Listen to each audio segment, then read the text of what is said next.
Sənə 100 manat versəm, mənə İtaliyadan pizza alıb gələ bilərsən? Ay, tualetə tələsirəm. 100 manat nədir? Sənə 200 manat versəm, mənə İtaliyadan pizza alıb gələ bilərsən? İndi?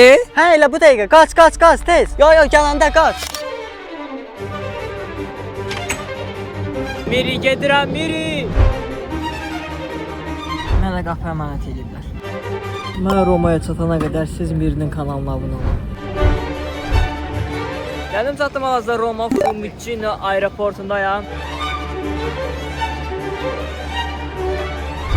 Miricim, pizzanı indi alacağım. Menyumuz buradadır. Bu daha yaxşıdır. Pizza Campollo. Excuse me. 10 minutes. Thank you. Ah Miricim, pizzan hazır olur. Ama özüm də basıf yiyəcəm. Sifarişimiz gəldi. Belə pizza. Mükəmməl. Mirinin pizzası əlimdədir. Nə idi? Grazie. Mən Azərbaycana çatana qədər, siz də o vaxta qədər aşağıdan abunə ol düyməsini basmağı unutmayın.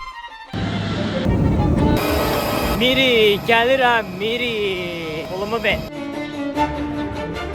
Mirinin yanında çatıram, pizzası hazırdır. Necəsən? Biraz. O boyda İtaliyadan bir dilim pizzanın yanında. Az idim, yolda yemişəm. Bir dilim gətirdiyi görə sənə 200 yox 100 manat verəcəm. Siz isə belə yarışmalara qatılmaq üçün kanalıma abunə olun.